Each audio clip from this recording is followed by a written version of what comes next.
बिस्मिल्लाहिर्रहमानिर्रहीम। अस्सलामुअलैकुम। आप देख रहे हैं यूट्यूब चैनल आम सी बातें।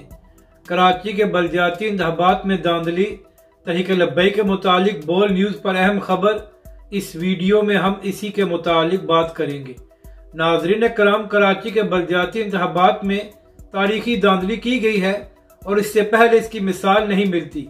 जबकि दूसरी जानब इलेक्शन कमीशन और पीपल्स पार्टी का दावा है कि कराची के बलदियाती इंतखाबात बड़े शफाफ हुए हैं और धांधली का कोई सबूत मौजूद नहीं है।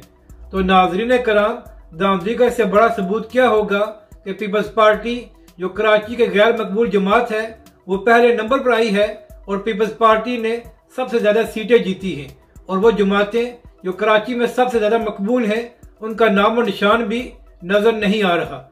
जबकि दूसरी जानब तहरीक लब्बैक के मुतालिक बोल न्यूज़ पर एक खबर सामने आई है जिसमें बताया गया है कि तहरीक लब्बैक कराची का अहम इजलास मुफ्ती कासिम फखरी साहब की क़यादत जारी है, जिसमें तहरीक लब्बैक पाकिस्तान कराची में होने वाली धांधली के मुतालिक अपना सख्त रद्द-ए-अमल सामने लाएगी। अपनी राय का ज़रूर इजहार करें कि आपको ये वीडियो कैसी लगी और हमारे इस चैनल को भी सब्सक्राइब करें।